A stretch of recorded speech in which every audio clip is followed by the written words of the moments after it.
உங்களுக்கு எல்லாருக்குமே தெரியும், விஐடி பல்கலைக்கழகம் தெரியும். அந்த விஐடி பல்கலைக்கழகத்துடைய வேந்தர் கல்விக்கோ ஜி விஸ்வநாதன் ஐயாவை பத்தி எல்லாருமே தெரியும். ஒரு மிகப்பெரிய பல்கலைக்கழகம். இப்போ வேலூர் மாவட்டம் எப்படி கோட்டை சிறப்போ, வேலூர் மாவட்டம் எப்படி சிஎம்சி சிறப்போ, இதெல்லாம் அந்த மாதிரி விஐடி ஒரு என்ன சொல்றது, ஒரு உயிர்ப்பான ஒரு நிறுவனம், ஒரு உலகளாவிய ஒரு பல்கலைக்கழகம் நமது வேலூர் மாவட்டத்தில் இருக்குது. ஒரு மிக சிறந்த ஒரு கல்வி நிறுவனமா இருக்குது. உலகத்தில் பல அறிஞர்கள் பேராசை பேச பங்கெடுக்கிற ஒரு நிறுவனம். பல்வேறு நாடுகளில் இருந்து மாணவர்கள் பயிலும் நிறுவனம்.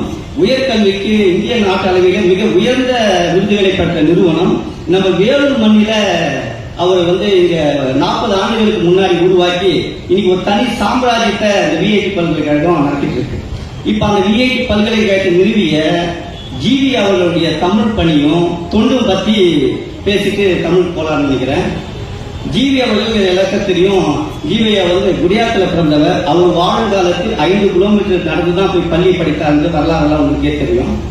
அவர் பாத்தீங்கன்னா தொண்டு செய்த பெரியவர்கள் அவர் நான் ஏன் பேசுறேன், அவர் ஏன் நான் இந்த நேரத்தில் ஒரு குறிப்பு மட்டும் அவர் பத்தி பேசுறேன்னா, அவர் ஒரு விஐடி பல்கலைக்கழகத்தை உருவாக்குறாரு. ஒரு உயர்கல்வி நிலையத்தில் ஒரு மிகப்பெரிய உயர்ந்த இடத்துக்கு போயிட்டாரு. அங்க படிக்கிற மாணவர்கள் உயர்கல்வி தரத்தை உயர்த்துறாரு. உயர்கல்வி தரத்தை ஜிஆரையும் உயர்த்துறாரு. அதை தாண்டி அவங்க வேலை வாய்ப்பு தரத்தை அவர் நிறுவனத்தில் அவர் ஏற்றுக்கொண்ட முதலாளியா இருக்கிறதுனாலையும் அந்த இடத்துல ஒரு கல்வி வேலையா இருக்கிறதுனால அவருடைய செயல்பாடுகள் சிறப்பு. அதை தாண்டி அவர் தமிழுக்கு என்ன செய்யறாரு, தொண்டு என்ன செய்யறாருன்னு பாத்தீங்கன்னா ஒரு 4 விதமான திட்டத்தை நான் அங்க பார்த்தேன். இது மாவட்டங்கள் தோறும் ஒவ்வொரு கல்வி வேலைகள் செய்தா இந்த தமிழ்நாடு இன்னும் 5 ஆண்டுகள்ல மிக சிறந்த வளர்ச்சியா இருக்கும் அப்படின்றதான் நான் எடுத்தேன். அது என்னன்னா, அவர் விஐடியில ஸ்டார்ஸ் ஒரு திட்டம் வச்சுட்டு இருக்காரு. இந்த ஸ்டார்ஸ் திட்டம் பாத்தீங்கன்னா தமிழ்நாட்டுல அனைத்து மாவட்டத்திலுமே கிராமப்புறத்துல, அதாவது அரசு பள்ளியிலேயே கிராமப்புறத்துல படிக்கிற முதல் மதிப்பெண், பிளஸ் 2ல முதல் மதிப்பெண் எடுக்கிற ஒரு பெண், ஒரு ஆணுக்கு மாவட்ட முதல் மதிப்பெண் எடுக்கிற பெண் ஆணுக்கு விஐடி பல்கலைக்கழகத்துல இலவசமா, கட்டணம் இல்லாம இலவசமா படிக்க வைக்கிறாரு. 4 வருடம் படிக்க வைக்கிறாரு. படிக்க வச்சு வேலை வாய்ப்பு வாங்கி தராங்க. இதை நான் பார்த்தோன்னே வியப்பா இருந்தது. இது பாத்தீங்கன்னா விஐடி பண்ணுது. இந்த மாதிரி தமிழ்நாடுல பல்வேறு கல்வி நிறுவனங்கள் அந்தந்த மாவட்டத்தில் எடுக்கிற முதல் மதிப்பெண் மாணவர்களுக்கு கொடுக்கும். இல்லைன்னா அரசு பள்ளி மாணவர்கள் யாரும் எட்டா கொடுக்கும். ஆனா இவருடைய தொலைநோக்கு பார்வை பாருங்க, கிராமப்புறத்தில் இருக்கிற அரசு பள்ளியில் முதல் மதிப்பெண் எடுக்கணும் தான் அந்த ஸ்டார் திட்டம். நகர்ப்புறத்துல இல்ல. அப்ப அந்த தொலைநோக்கு பார்வை தொண்டரம் என்பது எங்கன்னா அங்கதான் நிற்கும். அந்த தொண்டர் பாத்தீங்கன்னா ஒரு திட்டத்தை செயல்படுத்துறப்பவே அது யாருக்கு சரியான திசையில போகணும். இப்ப வேலூர் இருக்குன்னா வேலூர் நகரமா, வேலூர் கிராமம் எது, கிராமத்துல எது அரசு பள்ளி, அந்த மாதிரி அரசு பள்ளியோட போட்டி போடுற வேலூர் மாவட்ட அரசு பள்ளி இருக்குன்னா அந்த அரசு பள்ளியில முதல் மதிப்பெண் இருக்கிறாங்க ஒரு பெண், ஒரு ஆண், அவங்களுக்கு தான் இலவசமா சீட்டு கொடுக்கணும்னு யோசிக்கிறாங்க. அதே மாதிரி குறைச்சா ஒரு 15 ஆண்டுகளுக்கு மேலாக அந்த திட்டம் செயல்படுத்துறாரு. இது இந்த ஈகையுடைய வெளிப்பாடாக நான் பாக்குறேன். ஏன்னா நம்ம திருக்குறளே சொல்ற ஈதல் இசைப்பட வாழ்தல் அது அல்லது ஊதியம் இல்லை உயர்க்கின்றாங்க இல்லையா. இந்த ஒரு குறள் போதும் ஈதல் பத்தி நம்ம திருவள்ளுவர் பேசியது. இந்த குறளுக்கு உதாரணமாக தான் அவர் வாழ்ந்துட்டு இருக்காரு. ஏன்னா பள்ளி கல்லூரி நிறுவனங்களை இயக்கிற நிர்வாகிகள் மத்தியில, ஒரு தொழில்நுட்ப வல்லுநர் நிர்வாகிகள் மத்தியில தமிழை சார்ந்து, தமிழ்நாட்டு மக்களை சார்ந்து, வருங்காலத்தை சார்ந்து, மாணவர்களின் நலனை சார்ந்து யார் இயங்குறாங்க அப்படின்னு பார்த்தா இந்த மாதிரி மாவட்டத்துக்கு ஒரு முன்னோடி தான் இயங்குவாங்க. அந்த மாதிரி தொண்டை மண்டலத்தின் சான்றோர்ல தான் நான் அந்த பட்டியல இந்த திட்டத்தின் மூலியமா நான் சொன்னேன். இன்னொரு திட்டம் இந்த திட்டம் வியப்பான திட்டம். நான் சொன்னேன் ஒரு 5 ஆண்டுகள்லயே இந்த தமிழ்நாடு வளமா இருக்கணும்னா இந்த மாதிரி திட்டங்கள் மாவட்டங்கள் தோறும் போகணும்னு சொல்லியிருந்தேன். அவர் 2012ல அனைவருக்கும் உயர்கல்வி அறக்கட்டளை ஒன்று ஆரம்பிக்கிறார். இங்க வேலூர்ல எங்க ஆரம்பிக்கிறாருன்னா அவர் படிச்ச குடியாத்தத்துல இருக்கு நெல்லூர் பேட்டஸ் பள்ளியில தான் ஆரம்பிக்கிறாரு. இந்த திட்டம் பாத்தீங்கன்னா 10,000 ஆண்டுக்கு மேல அந்த கல்வி தொகை பெற்றிருக்காங்க. அந்த திட்டத்துடைய குறிப்பு மட்டும் நான் சொல்றேன். ஒவ்வொரு ஆண்டும் +2 முடிச்சுட்டு நம்ம வேலூர் மாவட்டத்தில், ஒருங்கிணைந்த வேலூர் மாவட்டம், திருப்பத்தூர், வேலூர், ராணிப்பேட்டை, திருவண்ணாமலை உட்பட இந்த மாவட்டங்கள்ல +2 படிக்கிற மாணவர்கள் +2 பாஸ் ஆயிட்டு வசதி இல்லாம காலேஜ் போவாங்க, வேலைக்கு போயிடுவாங்க. கொஞ்சம் பேர், குறிப்பா பெண்கள் திருமணமோ இல்ல ஏதோ ஒரு 2-3 வருஷம் கழிச்சு கல்யாணம் பண்ணி வச்சிருக்காங்க. இதெல்லாம் தடுக்கணும், பெண் கல்வி ஊக்குவிக்கணும்ட்டு 2012 அவர் ஒரு திட்டத்தை ஆரம்பிக்கிறார், அனைவருக்கும் உயர்கல்வி அறக்கட்டளையில. இதுல பாத்தீங்கன்னா யார் பயனாளர்கள்னா அரசு பள்ளி, அரசு உதவி பெறும் மெட்ரிக் பள்ளியும் சேர்த்து வசதி இல்லாத மாணவர்கள் இந்தியாவில் எந்த கல்லூரினாலும் சேரலாம், எந்த கோர்ஸ்னாலும் சேரலாம், எந்த மாநிலத்தினாலும் சேரலாம், எந்த பாடப்பிரிவுனாலும் சேரலாம். எப்படி சேர்ந்தாலும் ஸ்காலர்ஷிப்க்கு அப்ளை பண்ணி தகுதியான மாணவருக்கு அவங்க கல்வி கொடுத்துட்டு இருக்காரு. இது நான் பார்த்தேன். ஏன்னா வசதி இல்லாத கல்லூரி உதவித்தொகையை கொடுப்பதற்கு இந்த தமிழ்நாட்டில் எண்ணற்ற அறக்கட்டளை இருக்கு. ஆனால் அது தமிழ் அளவில் இருக்கும். தமிழ்நாட்டில் ஒரு 10,000 பேர் கொடுப்பாங்க, ஒரு 5,000 பேர் கொடுப்பாங்க. நிறைய அறக்கட்டளை இருக்கு. ஆனா இந்த அறக்கட்டளையுடைய சிறப்பு என்னன்னு பாத்தீங்கன்னா, இந்த வேலூர் மாவட்டத்துல இருக்கிற மாணவர்களுக்கு வருடத்துக்கு குறைந்தது ஒரு 1000 மாணவர்கள் உயர்கல்வி நனவாக்குது.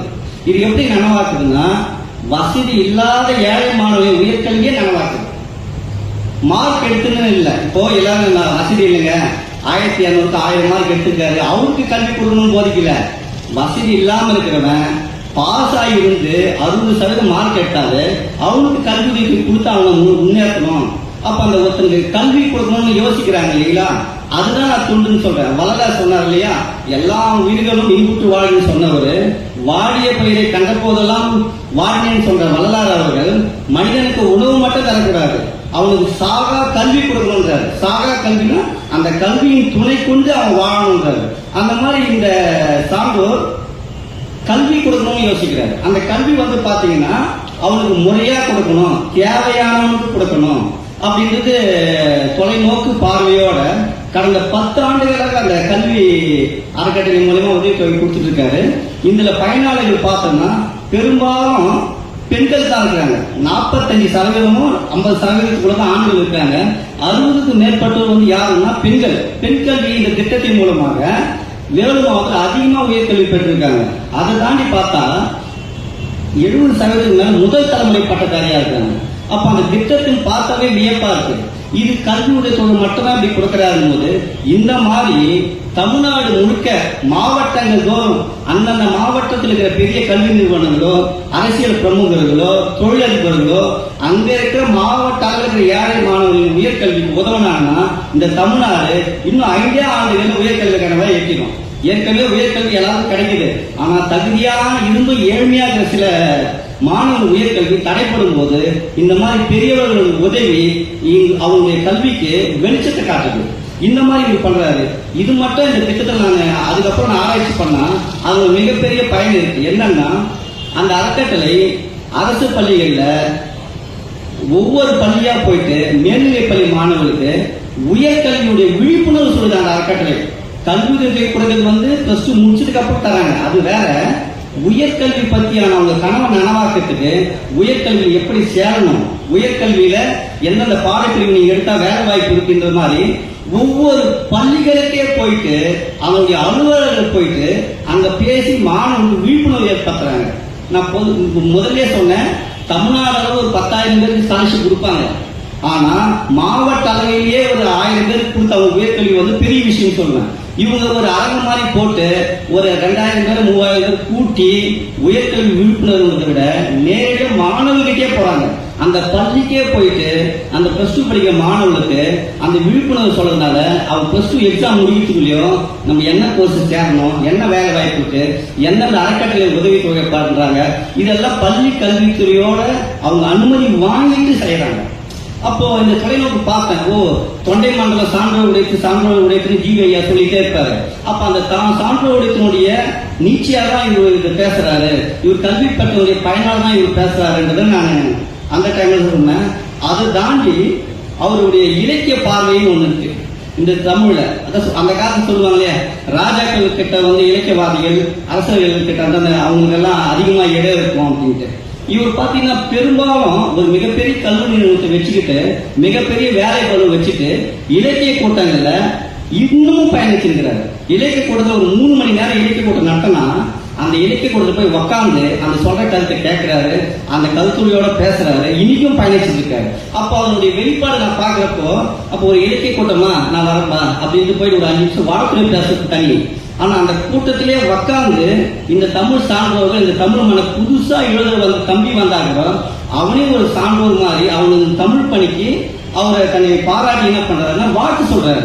அவர் ஒரு புத்தகம் நீங்க கொடுத்தீங்கன்னா, நான் கண்கூட பார்த்தது, அவருக்கு நீங்க ஒரு புத்தகம் வாழ்த்து கேட்டு கொடுத்தீங்கன்னா, வாழ்த்துறையில மட்டும் நான் சும்மா எழுதுகளெல்லாம் கொடுக்கறதில்லை, இவ்வளவு வேலை பலியும் அந்த தமிழ் எழுத வந்திருக்காங்க, ஒரு கட்டுரை எழுத வந்திருக்காங்க, ஒரு கவிதை எழுத வந்திருக்காங்கன்ட்டு அவங்க கவிதையை படிச்சுட்டு அதுக்கு அந்த கவிதையை கோட் பண்ணி வார்த்தை எழுதி கொடுத்தாரு. அந்த தலைமை பண்பு அவருக்கு தமிழுக்கு செய்யற பணியெல்லாம் செய்யறாரு, அந்த நபருக்கு செய்யற பணியா பண்ணல. அப்போ அதோட சிறப்பை நான் அப்பதான் பார்த்தேன். அது தாண்டி ஒரு இலக்கிய கூட்டங்கள் தொடர்ச்சியா பங்கேற்கிறாரு, சேவை செய்யறாரு. தமிழ் இயக்கம் ஒன்று ஆரம்பிச்சு இந்த தமிழ் இயக்கத்துல தூய தமிழ் பேர் வைக்கணும் புலவர் பதுமார் போன்ற ஆளுமைகள் எல்லாம் அவர் கூட இருக்கிறாங்க. அவருடைய பங்களிப்போட மிக சிறப்பான ஒரு நிகழ்ச்சியை அவர் வந்து தொடர்ந்து முன்னெடுத்து இந்த வேலூர்ல ஒரு ஈகையின் அடையாளமா ஒரு நிறுவனம், அந்த நிறுவனத்தை நடத்துறாரு. மிக சிறந்த பங்களிப்போட இந்தியாவின் அடையாளத்துல முக்கியமான அடையாளமா அதுவும் மாறி இருக்கு. அதை தாண்டி இந்த மண்ணுக்கு, இந்த மண்ணில் பிறந்தவர் என்பதால இந்த மண்ணுடைய தரத்தை உயர்த்தணும்னு நினைக்கிறாங்க இல்லையா, இந்த விதத்துல அந்த ஈகையின் குணமா அவரை நான் பார்க்கிறேன்றதை நான் சொல்ல விரும்புறேன். அதுக்கடுத்து இந்த தொண்டை மாநில எழுத்தாளர்கள் பட்டியல் வந்து